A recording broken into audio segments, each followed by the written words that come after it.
noite a todos. Bom, me chamo de Juninho, mas meu nome é Weber, para os que não me conhecem, acho que são poucos aqui, né? Bom, eu sou marido da Gabriele, da Gabi que está ali, pai da Aninha que está aqui hoje também, veio prestigiar o pai. E além disso, uma pressão muito forte por ter meu sogro aqui também, e meu pai, que é pesado, né? Mas que bom, é sempre bom a gente compartilhar a palavra de Deus. A gente começou hoje cedo, igual o João falou, a nossa série sobre esperança, né? Então, nas próximas semanas a gente vai falar sobre esperança. O Zezinho compartilhou um pouco hoje sobre a introdução dessa série.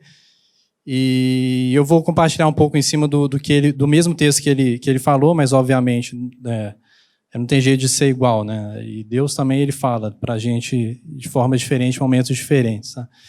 E acho que é interessante a gente pensar nisso, né? Acho que a gente falar de esperança no momento, tanto que nós estamos vivendo como igreja, já que nós estamos começando a nossa igreja, nós estamos com vários planos, né? É tudo muito novo ainda, todo mundo ainda se ajuntando, a gente entendendo o que a gente quer como visão, como missão, e faz todo sentido a gente refletir, né, em cima disso, sobre esperança. O que é esperança para a gente, no nosso contexto atual, de um ministério, de uma igreja, de uma comunidade que está se começando, né? E além disso também em função do período do ano que a gente está, né? No calendário cristão a gente sabe que a gente está justamente no Advento, né? O Advento se iniciou agora, o Advento ele antecede o Natal, ou seja, ele antecede o nascimento de Cristo.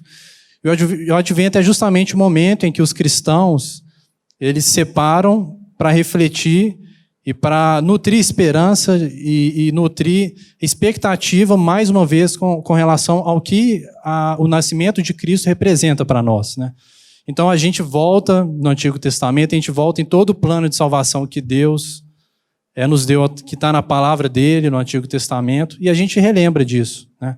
Com ansiedade, né? Com expectativa da vinda de Cristo, né? E a gente celebra isso, porque a gente sabe que Jesus já veio, ele já nasceu, sendo 100% homem, sendo 100% Deus.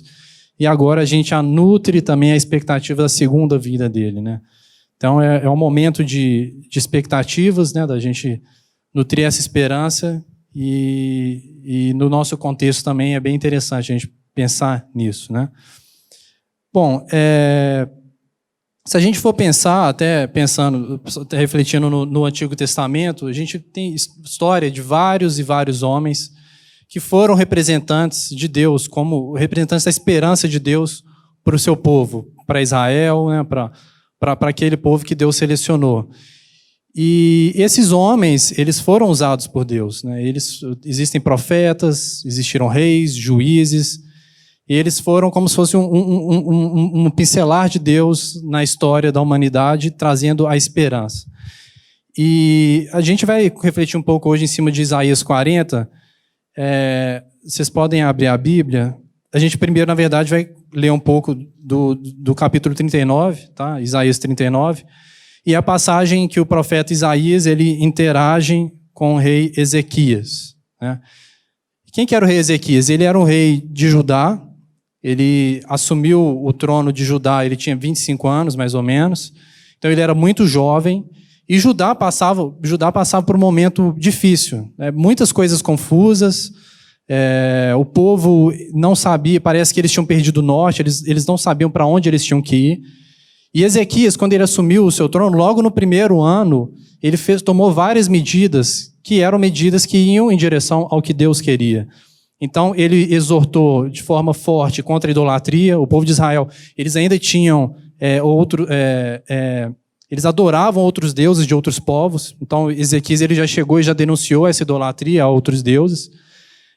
Ele restaurou as portas do templo. Ele restaurou a celebração da Páscoa. Por alguns períodos, o pessoal eles se envolviam tanto, o Israel, o Judá, eles se envolviam tanto com outros povos, que eles esqueciam, inclusive, de celebrar a Páscoa, né? Que é um dos momentos mais relevantes da história, né? Ainda mais do povo de Israel, né? Então, Ezequias, no início do seu mandato, ele foi uma esperança para o povo de Deus. Ele trouxe de volta o povo de Deus para o que Deus queria, para o reino de Judá, né, e para aquelas pessoas que estavam em volta do reino de Judá também. Então, ele foi um bom rei. Ele foi conquistando as coisas. E nessa época, os assírios eram o reino mais dominante da terra. A gente sabe, por vários momentos, o povo de Israel se submeteu a outros reinos, né, a reinos pagãos que eram mais poderosos. Por exemplo, teve o Egito, tiveram os assírios, que era a época de Ezequias, depois teve Babilônia, tiveram os persas, né? E aqui nesse momento eram os assírios, eles eram o reino mais... A Assíria era o reino mais dominante. E inclusive, se a gente voltar no capítulo 37, 38, a gente vê uma batalha de Judá contra os assírios. E Ezequias, ele prezava tanto pelo seu povo que ele falou com Deus, se você não intervir, nós vamos ser dominados pelos assírios. E Deus veio, o anjo do Senhor desceu, e o reino de Judá venceu a batalha contra os assírios. Então, pela paixão de Ezequias pelo seu povo, Deus ele livrou Judá naquele momento das mãos dos assírios, né? E aí o tempo foi passando, Ezequias ele teve uma doença e Deus, justamente por Ezequias ser um cara muito fiel, Deus ele estendeu a vida de Ezequias, né? Só que mesmo depois dele ter tido essa cura, no capítulo 39, aparentemente a situação de Judá era uma situação um pouco mais estável, e aí chegaram em Judá alguns mensageiros do reino da Babilônia. A Babilônia ainda não era um reino muito forte, era um reino que estava começando o seu domínio, mas os caras chegaram em Judá e Ezequias ele sabia que não era vontade de Deus que o povo de Deus, Israel ou Judá, se relacionassem, fizessem associações com outros povos. Só que Ezequias, nesse momento, ele recebeu os mensageiros da Babilônia e ele abriu o seu reino. Ele demonstrou tudo que Judá tinha de riqueza, tudo que eles tinham de força, a fortaleza, né, os pontos fortes. E isso com o intuito de demonstrar para os babilônios que ele e o seu povo tinham condição de ajudar a Babilônia com alguma coisa. Então, nesse momento, Ezequias, que tinha sido um rei fiel a Deus, ele começou a flertar, a namorar com outros povos, a namorar com outras coisas que não eram do agrado de Deus. E Isaías, como um bom profeta, vendo isso, o que ele fez? Chegou junto no Ezequias e falou, Ezequias, o que você está fazendo aí? Né? Você sabe que isso aí não agrada o Senhor ele não quer que a gente faça associação ou parceria com nenhum outro povo. Quem que são esses mensageiros da Babilônia? O que você está fazendo com eles? Né? E aí Ezequias, ele falou que ele falou, não, eu recebi eles, eu abri aqui as portas, eu mostrei todo o nosso reino para eles. E aí no versículo, a partir do versículo 5 do capítulo 39, a gente vai ler aqui do capítulo 39, versículo 5 a versículo 8. Isso aqui é o julgamento que Isaías trouxe, obviamente em nome de Deus, para Ezequias e para o povo de Judá, né? Então, Isaías disse a Ezequias, ouça a palavra do Senhor dos Exércitos. Um dia, tudo que há em seu palácio, bem como tudo que os seus antepassados acumularam até hoje, será levado para a Babilônia. Nada ficará, diz o Senhor. E alguns de seus próprios descendentes serão levados e se tornarão eunucos no palácio do rei da Babilônia.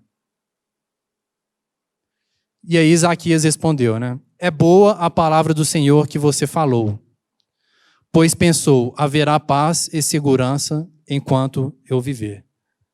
Então, o que aconteceu aqui?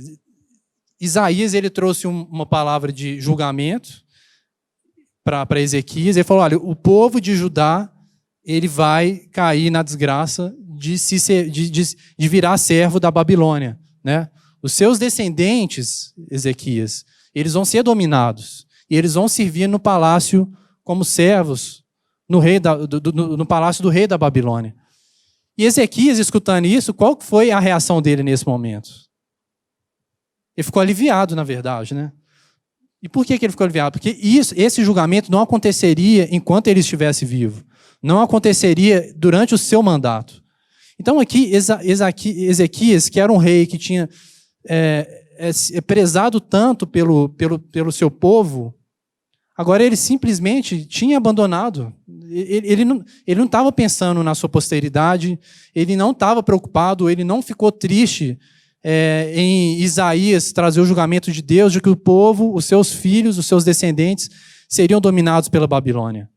Então, o que aconteceu com Ezequias, que ele passou de uma esperança para o povo na terra para um cara que simplesmente estava ignorando a sua descendência?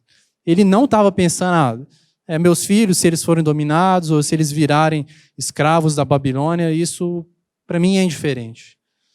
O que aconteceu com Ezequias, que ele passou de uma esperança para um homem que tinha um coração afastado do que Deus queria para ele, né? E se a gente for pensar, assim, sempre quando a gente lê essas passagens na Bíblia, a gente sempre pensa, mas Ezequias, o cara é burro, né? Assim, o cara viu a obra de Deus, Deus curou ele, Deus fez tantas coisas através da vida dele, agora ele vira as costas para Deus e tudo mais. Assim, pelo menos a minha reação, assim, quando eu leio essa passagem da Bíblia, quando tem alguém vacilando, é sempre pensar isso. Cara burro, os discípulos, né? Os caras andaram com Jesus e ainda assim negaram Jesus, mas tipo, o que os caras estão fazendo, né? Mas será que... Por que será? Primeiro, por que será que isso acontece? E será que isso não acontece com todos nós também, né? Por que as pessoas mudam tanto? Todos nós conhecemos pessoas que já mudaram na vida, assim. Sei lá, talvez você lembre de alguma pessoa que você cresceu com ela na sua infância, vocês faziam as mesmas coisas, pensavam as mesmas coisas, e talvez um tempo depois, quando você encontrou com essa pessoa parecia que mudou, está vivendo em um outro mundo. Talvez ela tenha uma outra ideologia política, não sei, ela é uma pessoa completamente diferente ao ponto de talvez você não conseguir conviver com essa pessoa. Então, todos nós conhecemos pessoas que mudam, né? Mudam de crença, mudam da forma de pensar, modo de enxergar o mundo. E muitas vezes nós mesmos, né? Eu tenho certeza aqui também que todo mundo já se pegou fazendo alguma coisa que você mesmo condena, né? Sei lá, mentira, não sei, às vezes você condena, você vê uma pessoa mentindo, você fala, absurdo, a pessoa está mentindo, mas você vai e mente também, né? Então todos nós, de certa forma, nos comportamos um pouco como Ezequias, né? Mesmo nós sendo a esperança do mundo, através de discípulos de Deus, existem alguns momentos que nós nos desviamos. Infelizmente aqui, Ezequias, e por ele ser um rei, a consequência, né, dos atos dele se estendiam para todo o reino de Judá, né? Mas por que isso acontece, então, né? Agostinho, ele tem uma frase que é bem interessante, que vale a pena a gente refletir aqui. Para onde sou levado é onde o meu amor me leva. O que Agostinho está falando? O meu amor, ele vai me direcionar, ele vai me levar como se fosse uma força gravitacional a fazer o que ele determina, né? Eu sou levado, eu sou impulsionado pelo que eu amo. Os atos que eu faço, as minhas vontades, né? O que me dá a gana de levantar da cama quando eu acordo, tudo isso é direcionado pelo meu amor, é direcionado pelo meu âmago, né? O João até falou um pouco sobre isso nos últimos domingos, né? A nossa tendência, na verdade, é de achar que se uma pessoa está fazendo alguma coisa errada, é porque ela tem ideias equivocadas, né? A gente sempre pensa isso, fulano ele está vacilando porque ele não entendeu ainda o que é o certo, né? Ele ainda não sabe o que é certo, ele é ignorante, sei lá, falta entendimento para ele. Mas da mesma forma, se a gente for pensar, de novo, voltando para o nosso caso, a gente sabe de várias coisas e a gente faz o oposto, né? Por exemplo, todo mundo aqui sabe que é desejável que a gente faça atividade física, né? Com regularidade, é saudável, é bom para a cabeça, a gente fica disposto, né? A gente vai ficar mais apresentável também. Sei lá, é bom em vários sentidos fazer atividade física. E todo mundo, acho que ninguém tem coragem de falar que isso não é bom. E quem aqui consegue fazer atividade física com a frequência ideal? Mesmo sabendo que é bom. Assim, você faz um plano, a gente está chegando na época do ano aí que a gente faz o plano, os alvos, né? Então, eu tenho certeza que quem se propõe a fazer plano, alvos, provavelmente você vai colocar alguma coisa relacionada à atividade física. Né? E quantas pessoas chegam, quando vão fazer uma retrospectiva, né, conseguem ticar lá, sei lá, três vezes academia 3 vezes por semana, ou alguma coisa assim. Então, mesmo a gente sabendo, a gente tem dificuldade de fazer. Né? Ou então, alimentação saudável. Né? Fazer dieta, seguir uma determinada alimentação, passar a comer salada, não comer massa à noite, sei lá. A gente sabe que isso é bom também. Mas a gente consegue seguir isso sempre? Mesmo sabendo que é bom, a gente consegue seguir isso sempre? A gente não consegue. Então, isso é uma forma de demonstrar que, apesar de nós sabermos, nós ainda assim podemos fazer o contrário. Né? Não é porque eu sei alguma coisa que eu vou fazer ela. Então, o que nos leva a fazer as coisas? O que impulsiona os nossos atos? O que nos força? Né? O que move as nossas ações? É justamente o que a gente ama. É o que Agostinho está falando. Olha, o que eu amo é o que determina para onde eu vou ser levado. Então, se você ama a sua família, por exemplo, certamente você vai gastar grande parte do seu tempo fazendo coisas para proteger a sua família, para o bem-estar da sua família, para que a sua família tenha conforto, tenha alimento em cima da mesa, para que a sua família tenha unidade, seja conciliada, para que a sua família seja criada aqui, né, dentro da comunidade, da igreja. Então, se você preza pela sua família, você vai gastar tempo investindo na sua família. Né? Agora, se você ama, se o que você mais ama é o seu trabalho, cara, você vai viver em função do seu trabalho. Isso é fato. Você vai deitar na cama, vai colocar a cabeça no seu travesseiro, você vai ficar pensando no seu trabalho. Você vai acordar no meio da noite preocupado com as preocupações do seu trabalho. Você vai chegar sexta-feira à noite e vai refletir sobre a sua semana e você vai ficar com aflição, porque talvez você não tenha resolvido tudo que você tinha para resolver no seu trabalho. Né? Da mesma forma, se o que você ama é o seu corpo, é a sua saúde, cara, em algum momento que você pegar uma doença, ou tiver, igual, por exemplo, a gente está vivendo a pandemia, né, coronavírus. Se o seu Deus, se o que você ama é a sua saúde, cara, você vai ficar enfiado dentro de casa. Você fala, não vou sair, não vou correr risco de prejudicar a minha saúde. Né? E por assim vai. Né? Existem vários e vários exemplos, e nós amamos várias e várias coisas. E o interessante é que nós amamos coisas que muitas vezes nós não sabemos que nós amamos. Né? Então, é por isso que, às vezes, existe um espaço entre o que a gente sabe, o que a gente acha, o que a gente acredita, e o que a gente faz. Né? Todo mundo aqui já se pegou decepcionado. Eu sabia que eu deveria ter feito isso e não fiz. Né? Então, é justamente por isso, porque mesmo a gente sabendo que a gente não poderia fazer, por a gente ter algum amor desajustado, a gente acaba fazendo aquela coisa. Né? Então, isso passa muito pelo nosso coração. Quando a gente fala de amor, de vontade, a gente está falando do nosso âmago, é o que está dentro da gente, é quem nós somos. Né? Então, nós não somos o que nós pensamos, mas nós somos uma consequência dos nossos amores, do nosso coração, no final das contas. Né? Então, onde está a esperança? Quando a gente começa a refletir nisso, né? A gente começou a pensar sobre Ezequias, que era um cara que era um reflexo da esperança de Deus no seu povo e que no final das contas começou a se desviar. Mas onde está a nossa esperança? Né? E aqui tem dois problemas, né, ou duas situações relacionadas a isso. Ainda não conseguimos encontrar o que estamos procurando porque não sabemos o que nós queremos. Quando a gente para pensar sobre o nosso coração, sobre as nossas vontades, o que nós queremos? Né? O que você quer para a sua vida? O que você busca?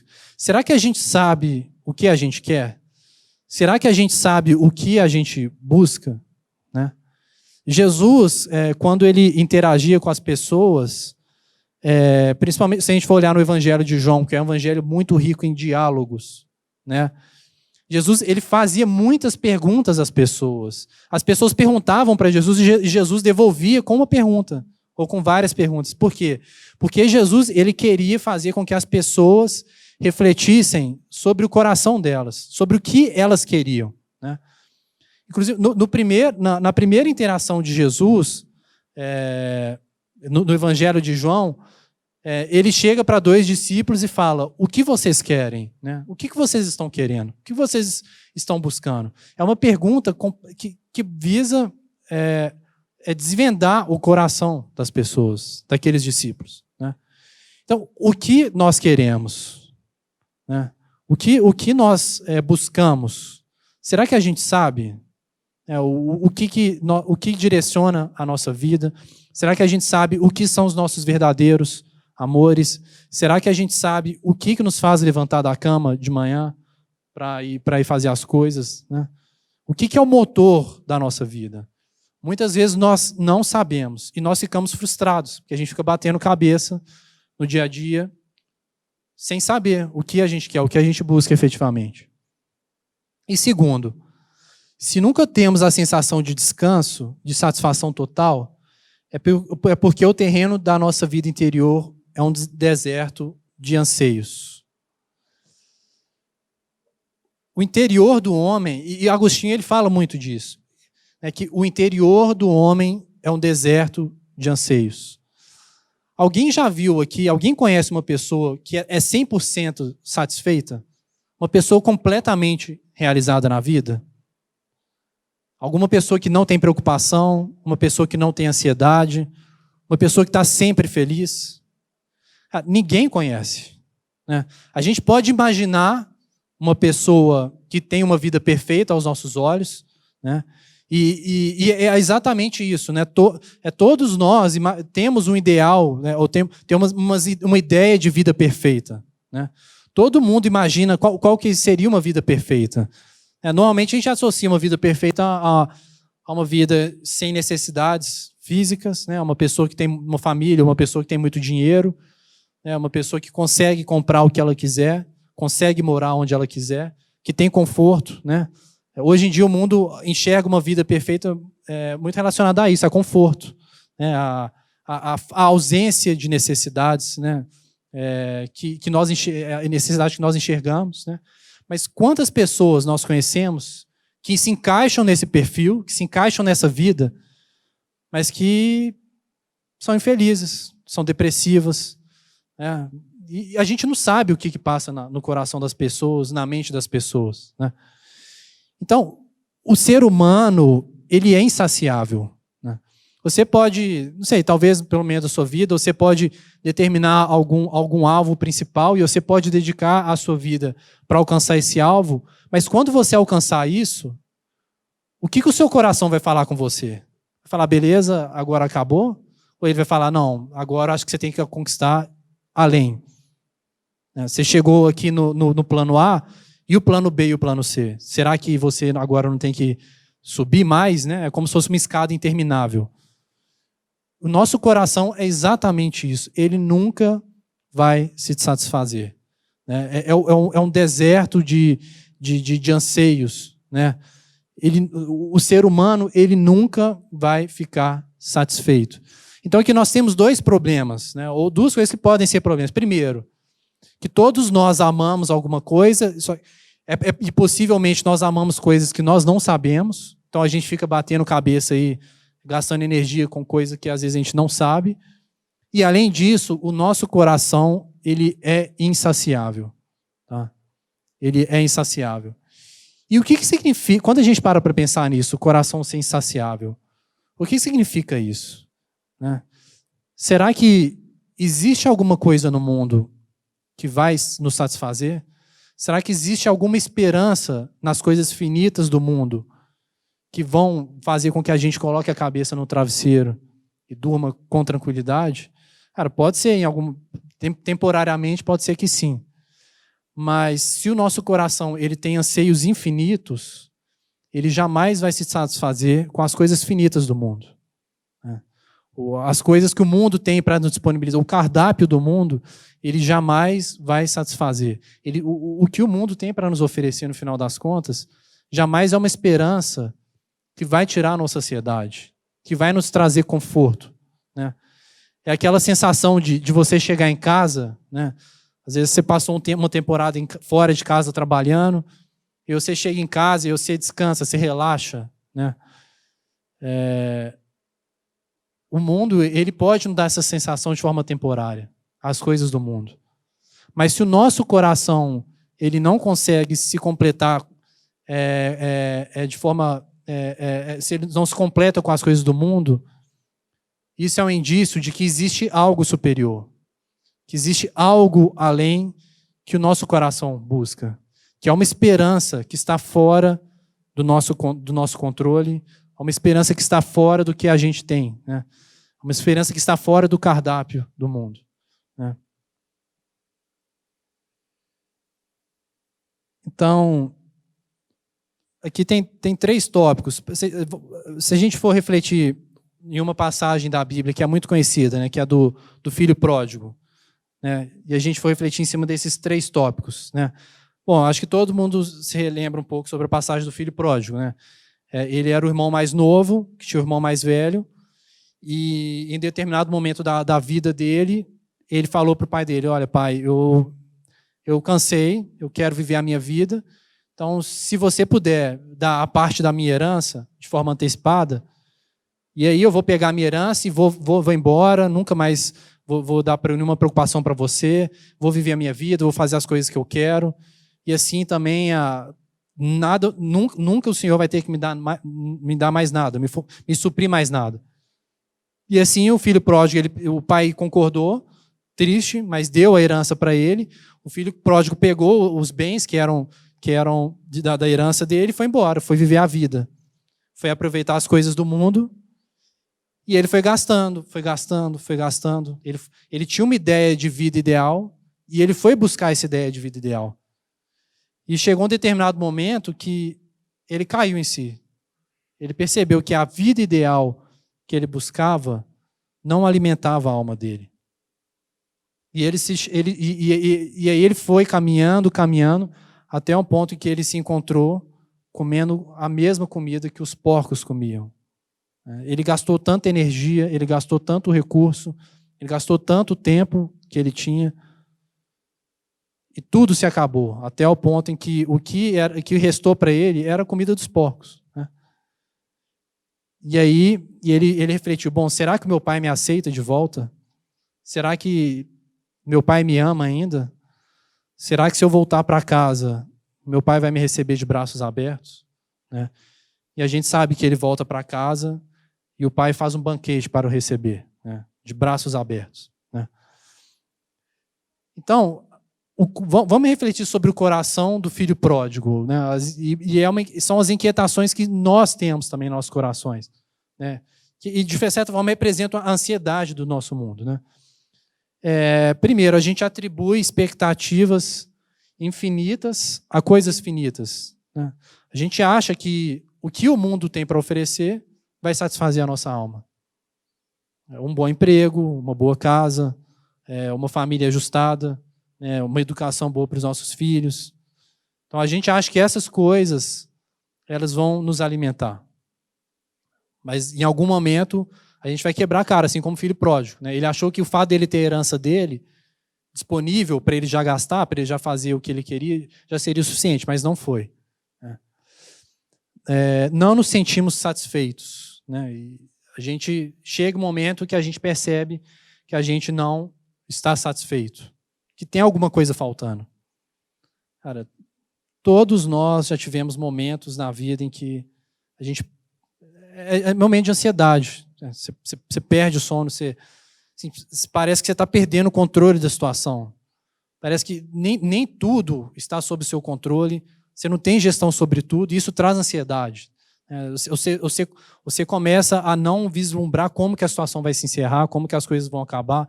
Talvez seja uma situação que esteja dependendo de outra pessoa, que você não consegue fazer o que ela tem para fazer. Isso vai te dando ansiedade, né? E terceiro, não sabemos quando vamos chegar ao nosso lar. A gente não sabe quando que a gente vai ter essa sensação de chegar em casa, de descanso, né? Sensação de ausência. Você não tem ansiedade, é aquele lugar que você simplesmente descansa, né? Você senta no sofá, né? Você senta com sua esposa, com seus filhos, você simplesmente esquece, porque aquilo ali é o seu descanso, né? E é exatamente o que o filho pródigo viveu quando ele voltou para casa e o seu pai o recebeu de braços abertos, né?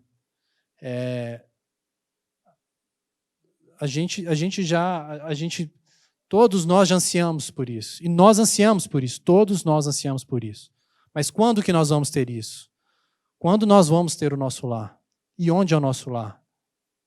Né? Então, se a gente for pensar na vida como uma jornada, ela se iniciou, o nosso nascimento, e é uma jornada extensa, é uma jornada longa. E a gente precisa de uma bússola, né? A gente precisa de um norte, né? E qual que é o nosso norte? Às vezes nós achamos que quando nós nos convertemos, quando nós aceitamos que a Bíblia é o manual, que a Bíblia é a nossa verdade, a palavra de Deus, quando nós entendemos que o Senhor é o nosso Salvador, às vezes a gente pode ter a ilusão que nós chegamos no nosso destino final. Mas, na verdade, o que nós recebemos de Deus nesse momento é uma bússola. Porque a gente ainda está vivendo um período intermediário. A gente ainda está aqui na Terra. Nós não ainda estamos no nosso destino final. E o que essa bússola nos dá? Ela nos dá a certeza de onde nós vamos chegar. Então, a gente ainda tem aflição. A gente ainda... Jesus, ele fala isso para os discípulos: olha, vocês vão ser perseguidos, vocês vão sofrer, assim como eu sofri. Alguns de vocês vão ser mártires, né?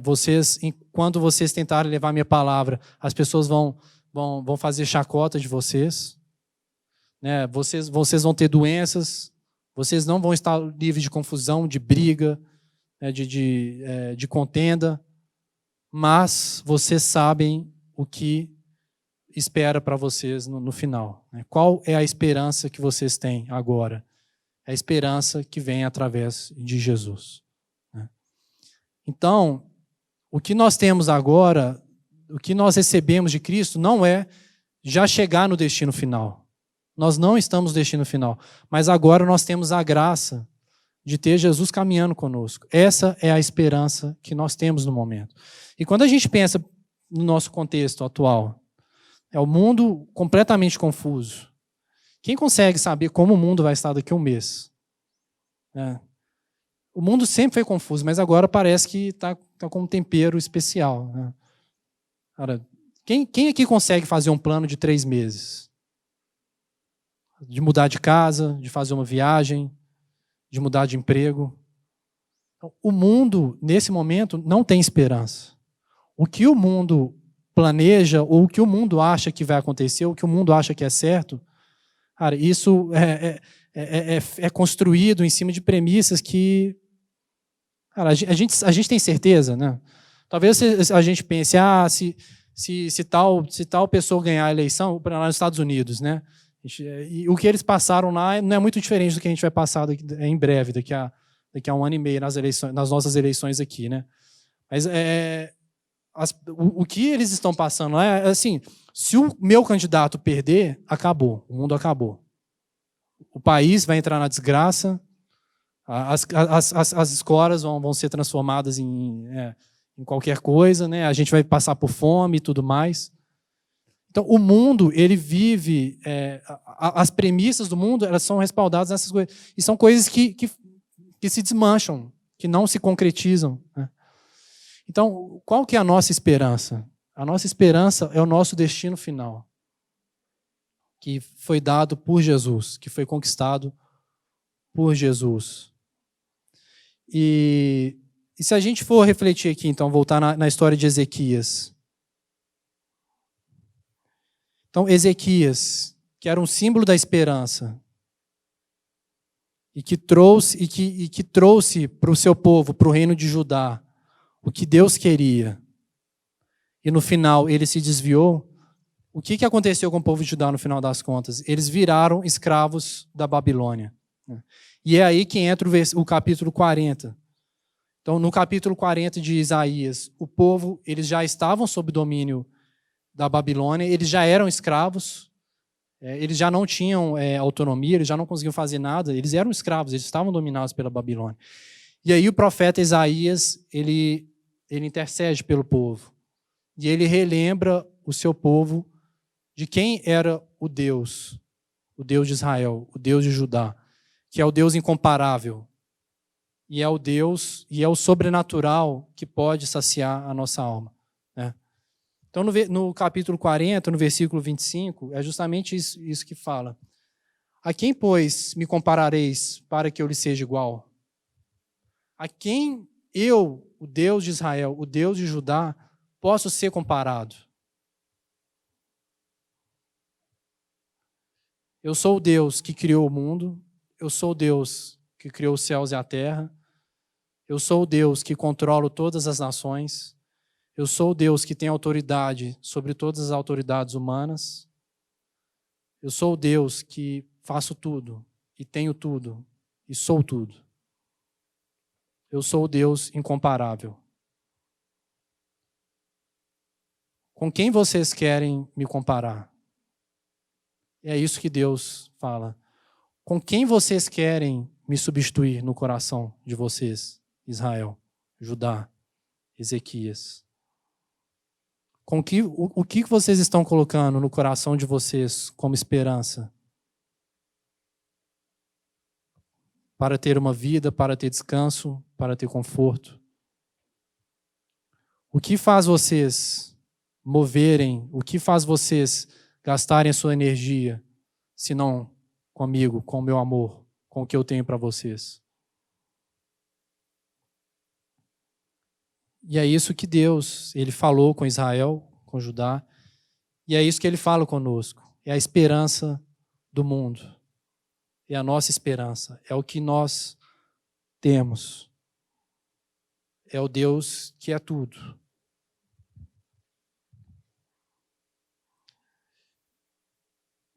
E nos versículos 30 e 31.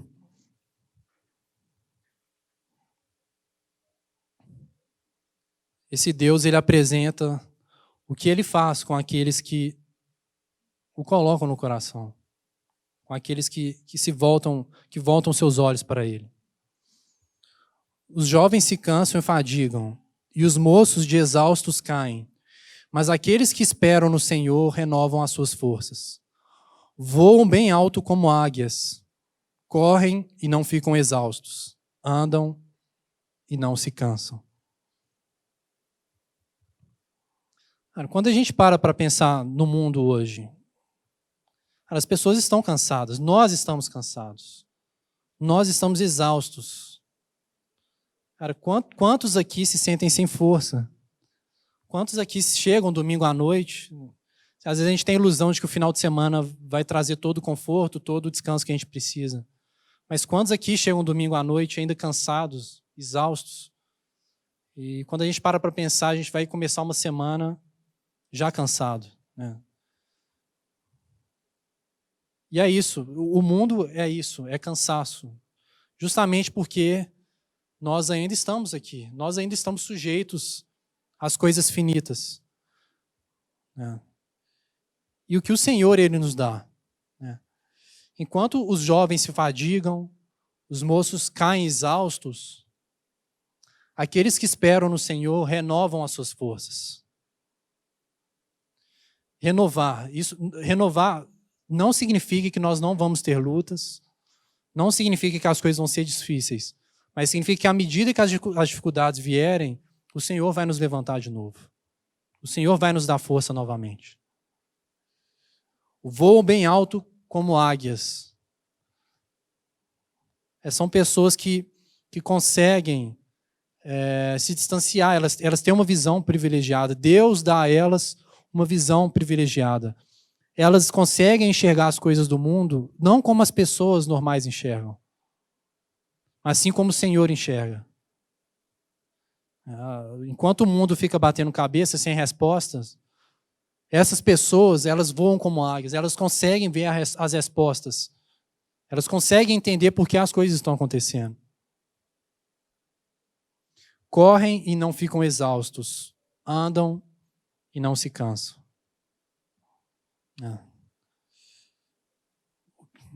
O que nós buscamos? O que nós queremos? Né? Será que o que nós buscamos tem nos cansado, tem nos consumido? Por outro lado, o que o Senhor tem para nos oferecer é uma corrida sem cansaço. É uma corrida em que a gente é reerguido, as nossas energias são restabelecidas e faz sempre nos lembrar o nosso destino final, é a nossa esperança final, que é a vida com Cristo. Então, onde está a nossa esperança? Onde está o nosso coração, os nossos desejos, os nossos anseios? Será que estão nas coisas do mundo, no nosso cotidiano, nas coisas que nós conseguimos controlar? Ou no Senhor, que é infinito, que é o Criador dos céus e da terra? Amém? Então, vamos orar sobre isso nesse momento, sobre a nossa esperança que vem do Senhor. Pai, nós queremos te agradecer, Pai, pela Tua palavra, te agradecemos por quem o Senhor é, e te agradecemos, Pai, porque o que o Senhor fala aqui no versículo 31, Pai, do capítulo 40 de Isaías, Pai, de correr sem cansar, Pai, de caminhar sem desistir. Oh, Pai, nós queremos isso, nós ansiamos por isso, Pai. Nos dê a esperança, Pai, nos fortaleça, Pai, nessa esperança de confiar no Senhor, Pai, de ter o Senhor como Deus. Porque nós precisamos do Senhor, Pai. Se nós não tivermos isso, Pai, nós vamos ficar aqui no mundo caído, no mundo que não tem esperança, ou que tem esperanças falsas, Pai. E nós vamos ser exauridos por isso. Então, que o Senhor nos restabeleça as nossas forças, nos dê a bússola, Pai, para que a gente tenha o destino sempre, Pai, como norte, Pai. O Senhor, Pai. O Teu reino como destino final, que é onde nós queremos chegar. Em nome de Jesus.